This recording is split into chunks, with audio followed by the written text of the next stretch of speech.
O cerco. Parte 3. Dentro da sala de operações, Remédios Custódio e 3 paladinos estudaram um gráfico de distribuição de forças militares. Ao contrário de como ela faria as pessoas suspirarem com exasperação a maior parte do tempo, sua mente era ágil e perspicaz quando se tratava de guerra. Sua irmã mais nova dizia: seu corpo é muito forte, tudo o que você precisa agora é estudar um pouco mais. Ela não poderia ter ganhado sua habilidade atual de luta se tivesse seguido esse conselho.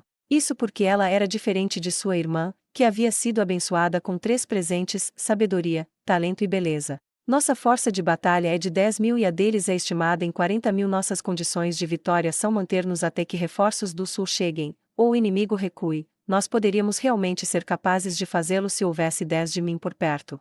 Se os membros dos 9 cores, que haviam sido escolhidos por sua força de combate, estivessem presentes, eles poderiam ter sido capazes de fazer uma boa luta, mas permaneceu o fato de que a situação atual era incrivelmente sombria. Se quisermos ganhar tempo, precisamos contra-atacar duramente o inimigo durante a primeira ofensiva. Isso colocará o inimigo em guarda e nos dará o tempo que precisarmos. Afinal, o inimigo não sabe que forças nós possuímos, certo? Ela também considerou seriamente a proposta de lançar um primeiro ataque. Eles poderiam reunir suas tropas no portão leste e esmagar o inimigo lá em um poderoso golpe antes de se dirigir para o portão oeste. No entanto, ela rapidamente chegou a uma conclusão: tudo estaria perdido se eles falhassem. Era muito provável que o portão oeste fosse perdido para a força principal do inimigo antes de sequer derrotar o pequeno destacamento posicionado no portão leste, e assim a cidade cairia. E, claro, havia a disparidade entre suas forças. Eles teriam que compensar essa lacuna se quisessem ganhar. Mas isso é impossível. Remédios franziu a sobrancelha e olhou as fichas colocadas no mapa. Ela esperava por um lampejo de inspiração descer dos céus. No entanto, nada disso aconteceu. Você tem alguma ideia? Sim. Falando o que penso. Ela escutou a proposta do paladino, o que a consternou, depois pediu mais ideias, e o processo foi repetido até que nenhum deles pudesse pensar em nada. Só então, uma batida ecoou no silêncio pesado da sala. Capitã, finalmente lhe encontrei. A pessoa que entrou foi o vice-capitão, Gustave Montagnés. Parecia que ela havia sido salva pelo gongo. E dado a reação dos outros paladinos, aparentemente também se sentiam assim, pois um leve brilho de esperança apareceu em seus rostos desanimados. Ah, você chegou na hora certa. Eu queria perguntar se tem alguma ideia. Remédios fez um gesto para o mapa espalhado sobre a mesa com o queixo. Parece que Gustave tinha entendido o significado, pois ele assentiu. Eu posso fornecer uma sugestão ou duas, mas posso discutir algumas coisas com você de antemão. O que seria? Vá em frente e diga. Ah, Gustave continuou em um tom mais submisso. Na verdade, as coisas ficaram muito ruins. Algumas pessoas querem saber se o Rei Feiticeiro participará dos combates. O Rei Feiticeiro não lutaria nesta batalha. Isso foi tanto para recuperar a mana que ele tinha gasto até agora, quanto para frustrar o plano de Jaldabal caso fosse fazê-lo gastar mana aqui. Remédios teve dificuldade em aceitar o primeiro motivo, já que sua irmã mais nova, Kelar, poderia restaurar a mana gasta em um dia. No entanto, todos os outros sentiram que o Rei Feiticeiro não poderia ser mantido nos mesmos padrões que os seres humanos, dado que ele havia tomado de volta a cidade sozinho, e assim Remédios não disse mais nada. E falando nisso, havia sacerdotes presentes também, e eles também haviam concordado com ele. No entanto, mesmo Remédios poderia aceitar o segundo motivo. Quem poderia dizer se Jaldabalt estava escondido dentro das fileiras inimigas? Em primeiro lugar, eles trouxeram o Rei Feiticeiro para lutar contra Jaldabalt. Embora fosse melhor se os dois acabassem se matando, ela não desejava ver o Rei Feiticeiro derrotado. Portanto, era natural que ela trabalhasse o mais próximo que pudesse com o Rei Feiticeiro, para que ele pudesse lutar ao máximo, mesmo ela desprezando intensamente os mortos-vivos. Mesmo assim, ainda havia alguns que queriam que o Rei Feiticeiro entrasse em campo. Alguns dos nobres que permaneceram na cidade haviam oferecido enormes somas de dinheiro, o que fez até os olhos de Remédios ficarem tão arregalados que pareciam que poderiam cair das órbitas, para induzi-lo a lutar, mas o Rei Feiticeiro rejeitara suas ofertas. O que há de errado com isso? O Rei Feiticeiro não lutará nesta batalha. Você deveria saber disso também, não? Apenas diga a eles e encerre essa trivialidade. Capitã, nós não podemos dizer isso. Se as coisas correrem mal não, mesmo que tudo corra bem, isso causará um grande alvoroço. Por que isso? Ela não conseguia entender. O que havia de errado com o Rei Feiticeiro não participar? Depois de ver a dúvida escrita por todo o rosto de Remédios, Gustave franziu a testa e respondeu. Isso acontece porque as pessoas que nos observaram tomar de volta a cidade sabem que há coisas que nós, paladinos, não podemos fazer, mas que o rei feiticeiro pode realizar com apenas 2 pessoas. Ela ainda não conseguia entender o que Gustavo estava tentando dizer. Isso pode perturbar algumas pessoas, mas é assim que as coisas são. O que há de errado com isso? Não é isso, o que estou tentando dizer é que eles confiam no rei feiticeiro mais do que em nós, os paladinos. Se as pessoas desta cidade souberem que o rei feiticeiro, o ativo mais confiável e poderoso que temos, não vai lutar, o moral cairá para o fundo do poço. Confiam, você percebe que o rei feiticeiro é morto-vivo, não é? Não importa o que ele é. O rei feiticeiro libertou a cidade e resgatou prisioneiros. Então para eles, o rei feiticeiro é um herói. Um herói? Remédios revirou os olhos enquanto repetia as palavras de Gustave. As pessoas acham que ele é um herói?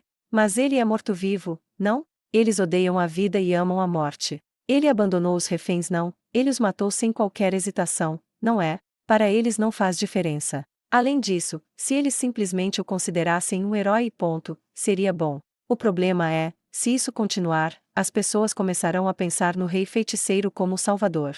Se as coisas derem errado, isso pode afetar o rei sagrado. A rainha sagrada, você quer dizer. O rosto de Remédio se torceu de raiva. Eu já disse isso muitas vezes, mas a Calcassama deve estar trancada em algum lugar.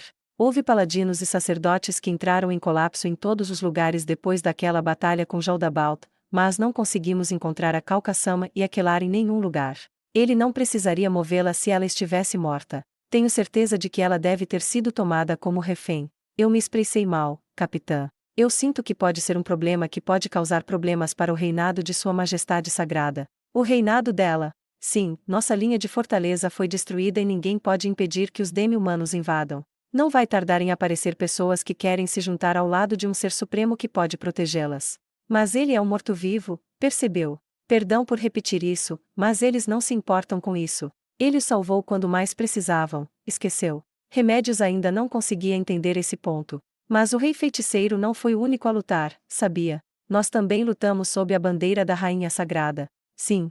Você está certa. Todos nós lutamos, incluindo o povo comum.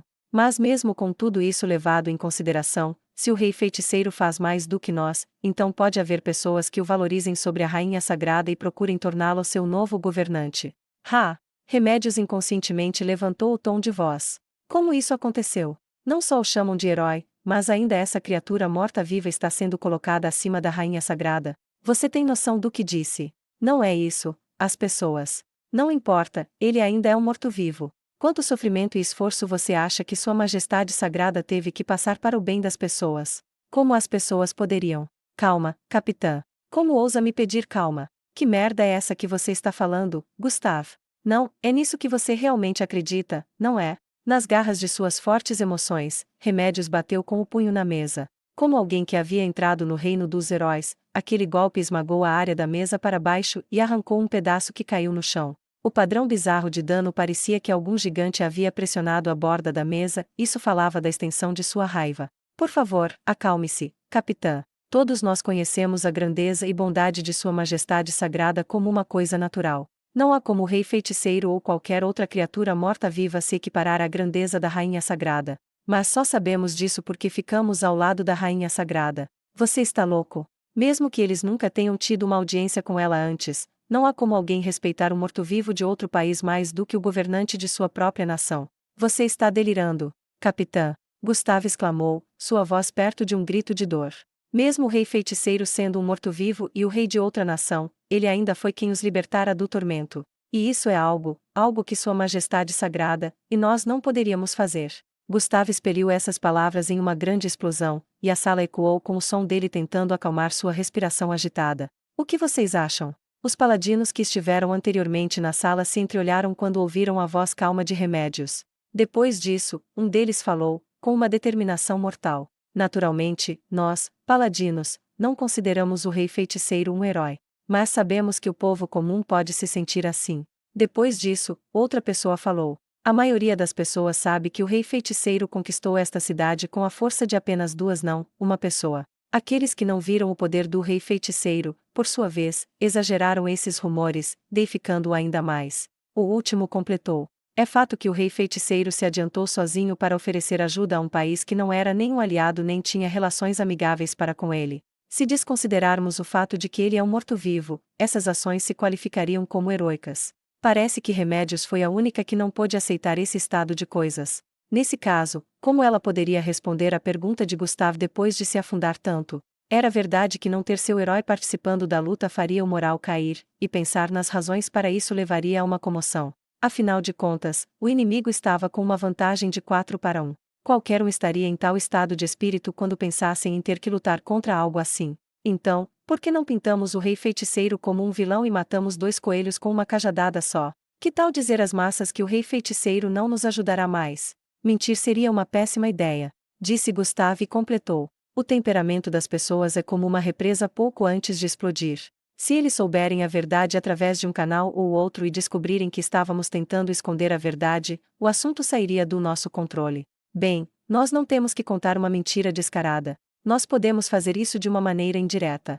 Se as pessoas pensam que é mentira, elas tratam isso como uma mentira. Então tudo o que precisamos fazer é impedi-los de ver o rei feiticeiro, não. Então, se um motim irromper ou se alguém quiser implorar pessoalmente a ele, nós vamos matá-los. Eu não quero fazer isso. Gustave suspirou pesadamente. Isso é frustrante. O rei feiticeiro mostrou muito de sua força. Eu sinto que não seria assim se tivéssemos tomado esta cidade de volta sob o nosso próprio poder. Se o pior acontecer, o próprio país pode ser dilacerado. Quem vai parar o rei feiticeiro se ele declarar que esta terra é um enclave do reino feiticeiro? Esta nação pertence à sua majestade sagrada e às pessoas que vivem nela, não para os mortos-vivos. E além disso, você acha que as nações vizinhas aceitarão uma coisa dessas? Remédios bateu na mesa novamente. No entanto, o rosto de Gustave não mudou, e ele interveio. Eles provavelmente vão. Capitã, você os viu também, certo? Os monstros que vivem na cidade dele. Nenhuma outra nação gostaria de se tornar inimiga do reino feiticeiro, que possui um poder militar tão assustador.